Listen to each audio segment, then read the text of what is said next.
तो नमस्कार दोस्तों, एक बार फिर से स्वागत है आपके अपने यूट्यूब चैनल जीके ट्रिक्स का बाजीगर में। दोस्तों, आप सभी को पता है जो आज 30 तारीख है, 30 जनवरी, इसको सुप्रीम कोर्ट के अंदर हमारे एक केस की सुनवाई थी। केस क्या था वो सभी मैं बारीकी से आप सभी को एक एक चीज समझाऊंगा। जो भाई नए आए हैं चैनल के ऊपर, प्लीज चैनल सब्सक्राइब जरूर कर दियो भाई, बस यह रिक्वेस्ट है। ईव देखो, बात एक एक के है। देख भाई, केस के था वो भी समझाऊंगा मैं।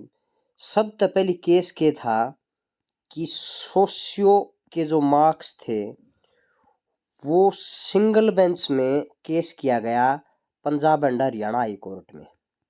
सोशियो के जो 5 मार्क्स मिलते हैं उसको, कि सर इनकी वेरिफिकेशन होनी चाहिए ग्राउंड लेवल के ऊपर, ठीक है, फिजिकली वेरिफिकेशन होनी चाहिए। तो सिंगल बेंच में क्या फैसला है कि जी हाँ बिल्कुल ये फिजिकली वेरिफिकेशन होना चाहिए, तब तक कोई एग्जाम आप नहीं ले सकते। रातों रात डबल बेंच में गई हरियाणा सरकार। डबल बेंच ने क्या कहा कि आप एग्जाम ले लो भाई, 2 ग्रुप के जो कल या परसों आपको एग्जाम लेने हैं उनके एग्जाम ले लो, ठीक है। तो अगस्त में वो एग्जाम हो गए ग्रुप 56 और 57 के। बाकी जो है वो सिंगल बेंच के फैसले को बरकरार रखा गया। फिर सुनवाई हुई इसकी डबल बेंच में। डबल बेंच ने अगली सुनवाई 2-3 सुनवाई के बाद जो फैसला आया 19 तारीख को, 19 दिसंबर को क्या फैसला आया कि इसकी फिजिकली वेरिफिकेशन जरूरी नहीं है भाई इन 5 नंबरों की, ठीक है। क्योंकि सीटी पॉलिसी के अंदर परिवार पहचान पत्र के अकॉर्डिंग बोला गया था और उसके आधार पर सरकार ने इनको वेरीफाई कर लिया है। अगर उसमें फिजिकली वेरिफिकेशन बोला होता तो फिर वो डबल बेंच है वो मना कर देती। तो डबल बेंच ने क्या कहा भाई, फिजिकली वेरिफिकेशन जरूरी नहीं है भाई, ठीक है। परिवार पहचान पत्र से जो सीटी पॉलिसी में बोला गया है उसी हिसाब से सरकार ने कर दिया है। तो ये 5 नंबर वेरीफाई हो चुके हैं और आप एग्जाम ले सकते हो। फिर सरकार ने एग्जाम लेना शुरू कर दिया है। मेरी बात समझ में आ गई भाई? इतनी सिंगल बेंच का के फैसला आया था, डबल बेंच ने फिर रो कटा दी थी, बोले सही है 5 नंबर की फिजिकल वेरिफिकेशन नहीं हो सकती। उसके बाद के लफड़ा बना भाई, सारे एग्जाम्स जो हैं वो होना स्टार्ट हो गए। उसके बाद कई भाई मिलके सुप्रीम कोर्ट में चले गए, बोले भाई डबल बेंच तो हमारा हक में फैसला नहीं दिया, चलो सुप्रीम कोर्ट में चलते हैं हम।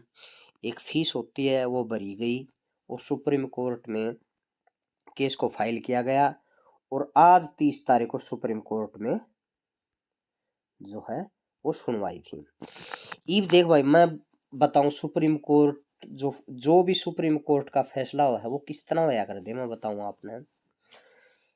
ये भाई किस फैसले को लेके गए, डबल बेंच के फैसले को। अब डबल बेंच के फैसले को सुप्रीम कोर्ट में अगर कोई चुनौती देता है, ठीक है, तो सुप्रीम कोर्ट उस पर गौर नहीं करती। क्यों नहीं करती? क्योंकि उनको पता है भाई कि डबल सिंगल बेंच से डबल में गया होगा ये कोई केस, और डबल से अब सुप्रीम कोर्ट में गए हैं तो डबल बेंच सुनवाई कर चुका है, तो हमें इसमें लफड़े में पड़ने की जरूरत नहीं है, ठीक है। ये सुप्रीम कोर्ट की सोच होती है।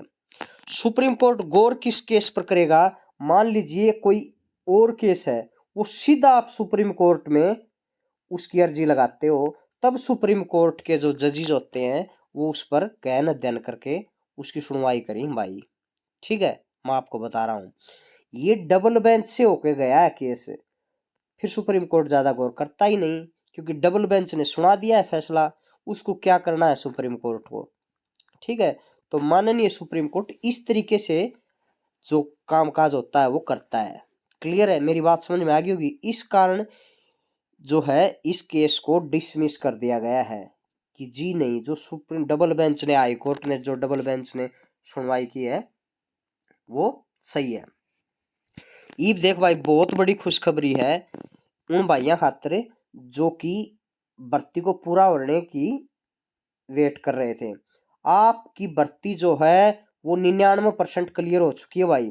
1% जो रोड़ा अटका हुआ है वो कल 31 जनवरी को माननीय high court Punjab and Haryana high court में सुनवाई है। कल वाली केस सुनवाई है भाई। 5 नंबर जो है वह हटा दिया जा भाई। ये 5 नंबर मिलेगा ये हटा दो भाई। ये देख कल वाला की भी मैं बता दूं, आज ये बता दूं भाई, कल केस सुनवाई होनी है। कल वाली सुनवाई में हाई कोर्ट के कहोगा कि भाई ये 5 नंबर ना हटा सकें, क्योंकि सीईटी पॉलिसी जब बनी थी उस टाइम ये बच्चे कहाँ चले गए थे। उन उसी टाइम सोचना चाहिए था कि ये वंश के आधार पर दिए जा रहे हैं या जेंडर के आधार पर दिए जा रहे हैं। अब इनको हटा के क्यों झंझट में पड़ना है हाई कोर्ट को, ठीक है। तो इस चीज को सरकार भी इस चीज को रखेगी कि सर हमने पॉलिसी में किया हुआ है इस चीज को, और हम गरीब बच्चों को ये जो नंबर है ये दे रहे हैं, ठीक है। तो भाई देखे मानू हूं मैं जेन्युइन कैंडिडेट को नहीं मिल रहे 100%, लेकिन अगर 95% भी जेन्युइन को मिल रहे हैं तो भी एक मेजोरिटी होती है भाई। मेजोरिटी भी किसी चीज का नाम होता है, ठीक है। तो सरकार इसको भी अपने पक्ष में फैसले को करवा लेगी। सुप्रीम हाई कोर्ट कल इसी चीज को बोलेगा कि ये सीईटी पॉलिसी में लिखा हुआ था उसी टाइम केस करना चाहिए था कि 5 नंबर, अब केस करने का कोई औचित्य नहीं है, ठीक है। तो ये सारी चीजें पक्ष विपक्ष कल जो है वो सुनवाई करेगा। तो एक एक अपडेट आपको इसी चैनल पर मिलती रहेगी। तो भाई लगभग जो केसेज हैं आपके फारिग होते जा रहे हैं, ठीक है। एक जो है वो कल केस फारिग हो जाएगा और आपके रिजल्ट जो हैं वो 10 फरवरी से स्टार्ट हो जाएंगे भाई। 10 फरवरी से स्टार्ट हो जाएंगे लगभग रिजल्ट आना आपके, क्लियर। रिजल्ट शुरू हो जाएंगे, कोई दिक्कत है। तो भाई बहुत खुशी की बात है। सरकार भी इस चीज तक डर रही थी कि सुप्रीम कोर्ट क्या करेगा, तो आज सरकार भी जो है एक तरह से खुश हो गई है कि सुप्रीम कोर्ट ने हमारे हक में फैसला दे दिया, ठीक है भाई। एक एक चीज समझ में आ गई होगी। और कोई डाउट रह गया हो तो भाई कमेंट बॉक्स में कमेंट कर दियो। जय हिंद जय भारत दोस्तों।